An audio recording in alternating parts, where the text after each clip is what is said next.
বিসমিল্লাহির রহমানির রহিম। আমরা আজকে আলোচনা করব আস-সাকাফা আল-হিন্দিয়া। এটি একটি গবেষণামূলক প্রবন্ধ, একটি রিসার্চ আর্টিকেল লিখেছেন আহমেদ আমিন, ডক্টর আহমেদ আমিন। এটি রোহাল ইসলাম তার বই তার থেকে নেওয়া।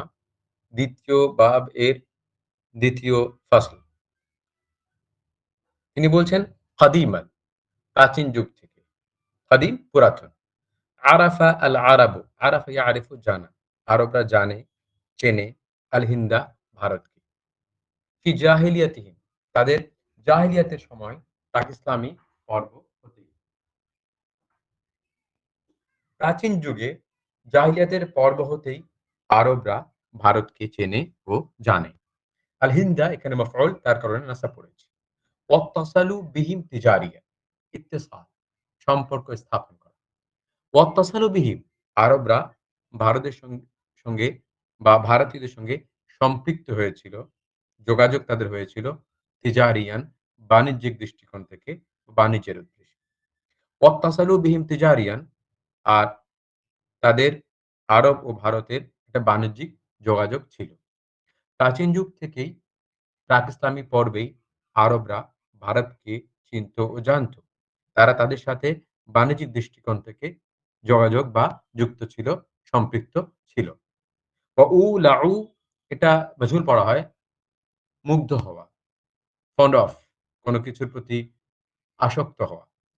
ওয়াউলাউ বিল উদ তাইয়িব, আল উদ তাইয়িব, সুগন্ধিময় যে কাঠ, তার প্রতি আরবরা আসক্ত, মুগ্ধ। আল্লাযী ইউজলাবু মিনাল হিন্দ, যে সুগন্ধিময় কাঠটি, যে উদ তাইয়িবটি, ইউজলাবু মিনাল হিন্দ, ভারত থেকে তারা আমদানি করে নিয়ে যেত। ফাকাল আদি ইবনু রুকা, কবি আদি বিন রুকা বলেছেন, রুব্বানা, রব্বা হারফে জার, লিত্তাকলিল ওয়াত তাকসীর, দু অর্থে আসে, বহু বা কিছু। নার আগুন, রুব্বানার, এমন কিছু আগুন রয়েছে। জামানিরান, নার জামানিরান। বিত্তু, বাতা ইয়াবিতু ফাইল নাকিস, বিত্তু আমি রাত্রি যাপন করেছি, আরমুকু রামাখা, ইয়ারমুকু স্থির নয়নে চেয়ে থাকা, গভীরভাবে দেখা, পর্যবেক্ষণ করা।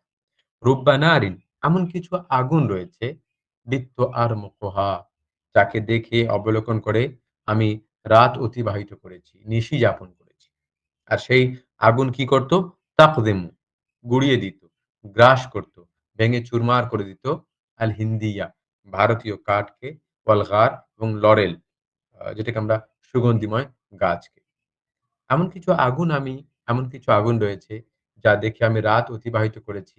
সে আগুন ভারতীয় কাঠ এবং সুগন্ধি গাছকে জ্বালিয়ে দেয়, ছারখার করে দেয়। ক্বালু, লোকেরা বলেন, উলামা গবেষকেরা বলেন, ইন্নামা নিঃসন্দেহে, আনা আনা ইয়ানি উদ্দেশ্য করা, মিন করা, বোঝানো। আদি বিন রোকা, তিনি আনা বোঝাতে চেয়েছেন বা বুঝিয়েছেন, বিল হিন্দি, এই আল হিন্দি শব্দের মাধ্যমে, ঔদাত তৈব, সুগন্ধিময় কাঠকে, আল্লাদি মিন বিলাদিল হিন্দ, এটা মূলত ভারত থেকে আসে। সমালোচকদের মতামত হচ্ছে যে এখানে আল হিন্দি বলে কবি আদি ইবনে রোকা আল উদ আত-তাইয়িব, সুগন্ধিময় কাঠ যেটা ভারত থেকে আসে, সেটাকে বুঝিয়েছে। কামা উলাউ বিসসুয়ুফ আল হিন্দিয়া, যেমনটা তারা আসক্ত ছিলেন, সাইফ জামা সুয়ুফ, তরবারি, বিসসুয়ুফ আল হিন্দিয়া, ভারতীয় তরবারির, যেমন তারা ভারতীয় তরবারির প্রতি আসক্ত ছিলেন, ভারতীয় তরবারির গুণে মুগ্ধ ছিলেন, তেমনি।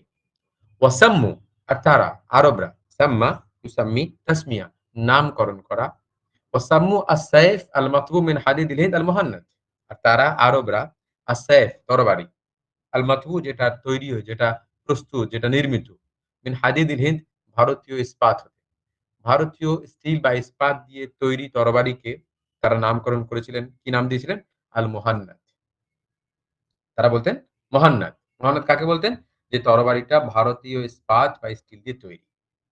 ওয়াকালু সাইফ মুহান্নাদ, আর তারা বলতেন সাইফুন মুহান্নাদুন, ভারতীয় তরবারি। সাইফ তরবারি, মুহান্নাদ তার সিফাত, ভারতীয় তরবারি। বা বলতেন সাইফুন হিন্দি, বা বলতেন সাইফুন হুন্দুয়ানি। তারা যে তরবারিটি ভারতীয় ইস্পাত দিয়ে তৈরি, সেটাকে বলতেন সাইফ হিন্দি, বা বলতেন সাইফুন মুহান্নাদ, বা বলতেন সাইফুন হুন্দওয়ানি। কখন? ইদা উমিলা বিবিলাদিল হিন্দ। যদি কোন তরবারিটি অমেলা তৈরি করা হয়, তৈরি হয়ে থাকে বিবিলাদিল হিন্দ ভারতের মাটিতে। যদি সেটা ভারতীয় প্রোডাকশন হয়। ওহকেমা আমালুহু এবং তার প্রস্তুতির সেই কাজটাকে ওহকেমা মজবুতভাবে করা হয়। ইদা উমিলা বিবিলাদিল হিন্দ ওয়াহকেমা আমালুহু যখন কোন তরবারি ভারতে তৈরি করা হয় এবং তার কাজটাকে সুনিপুণভাবে মজবুত করে দৃঢ় করে করা হয়, তখন সেই তরবারিকে তারা বলতেন সাইফুন মুহান্নাদুন বা সাইফুন হিন্দি বা সাইফুন হুন্দওয়ানি। ওয়াশতাক্কু মিনহু এবং আরবরা মিনহু আল হিন্দ শব্দ থেকে এক শব্দ নির্গত করেছে। মিনহু এই মিন কালিমাতুল হিন্দ। আল হিন্দ শব্দ হতে তারা এটি শব্দ নির্গত করেছেন।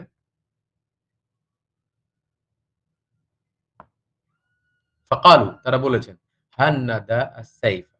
হান্নাদা ইউহান্নিদু হিন্দ থেকে হান্নাদা। হান্নাদা এটা একটা ফেইল এটাকে হিন্দ শব্দ থেকে তারা বের করেছেন। এর অর্থ কি?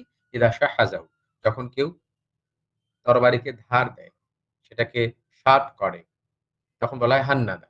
তাহলে এই হান্নাদা হিন্দ থেকে হান্নাদা শব্দটি তারা নির্গত করেছেন। হিন্দ মানে তীক্ষ্ণ তরবারি বা ভারতে তীক্ষ্ণ তরবারি হয়। সেখান থেকে হান্নাদা মানে তীক্ষ্ণ করা তরবারি। এই যে শব্দটি তারা আল হিন্দ শব্দ থেকে নির্গত করেছেন, বের করেছেন, আবির্ভূত করেছেন। তাহলে এখানে আমরা একটা শব্দের উদ্ভাবনও দেখতে পেলাম হিন্দ থেকে হান্নাদা। ওয়াকালা কাইলুহুম তাদের মধ্য থেকে কোন কবি বলেছেন, কুল্লু হুসাম প্রত্যেকটি তরবারি, হুসাম তীক্ষ্ণ তরবারি। কুল্লু হুসামিন প্রত্যেকটি তীক্ষ্ণ উজ্জ্বল তরবারি, মহকামুত তাহনিদ সেটার প্রস্তুতিকরণটা দৃঢ়ভাবে করা হয়েছে। তাহনিদ এই হিন্দ থেকে তাহনিদ। হিন্দ ভারত, সেখান থেকে হান্নাদা ধার করা, কোন কিছুকে শার্প করা, তীক্ষ্ণ করা। সেখান থেকে মহকামুত তাহনিদ তার শার্পেন, তীক্ষ্ণতার কাজটা অত্যন্ত দৃঢ়ভাবে করা হয়েছে। কাল আল আজহারি, আজহারি একজন বিখ্যাত অভিধান রচয়িতা। তিনি তাহযুবুল লুগার রচয়িতা। তিনি বলেছেন, ওয়াল আসলু ফিত তাহনিদ। যে তাহনিদ শব্দ এর মধ্যে আসল হচ্ছে আমালুল হিন্দ, ভারতীয় কাজ বা ভারতীয় করণ। ভারতীয় করণ বলতে তরবারিটাকে মজবুত করা, দৃঢ় ও তীক্ষ্ণ করা, ভারতের তরবারি। সেখান থেকে তাহনিদ শব্দটি এসেছে। ভারতীয়করণ করা অর্থাৎ তীক্ষ্ণ মজবুত তরবারি করা। ওয়াসাম্মু কাসীরান মিন নিসাইহিম এছাড়া লেখক বলছেন আরবরা কাসীরান মিন নিসাইহিম তাদের বহু নারীর নাম, কেউ বোনের নাম, মেয়ের নাম ইত্যাদি হিন্দ রেখেছেন। সাম্মু কাসীরাম মিন নিসাইহিম নিসা মারআতুনের জামা মিন গায়রি লাফজিহি তারা তাদের নারীদের নাম রেখেছেন হিন্দ। কামা সাম্মু হিন্দাল হুনুদ ঠিক তেমনি তারা আরো রেখেছেন হিন্দাল হুনুদ। কেউ নারী নাম রেখেছেন হিন্দ, কেউ রেখেছেন হিন্দা, কেউ হিন্দাল হুনুদ। আমরা জানি আবু সুফিয়ানের আ স্ত্রীর নাম হিন্দার কথা।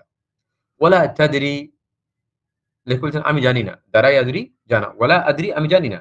আল আসলু তাসমিয়া এর নামকরণের মৌলিকতা কি হাদিল বেলাদ এই দেশ এই হিন্দ ভারত এই হিন্দ শব্দ থেকে কি তারা ওই নামটাকে ডিরাইভ করে নিজেদের মেয়েদের নাম রেখেছেন? না অন্য কোনো কারণ আছে, না অন্য কোনো রুট আছে? এটা আমি জানি না। তারপরে বলছেন ওয়ালাম্মা ফাতাহা আল মুসলিমুন আর যখন জয় করল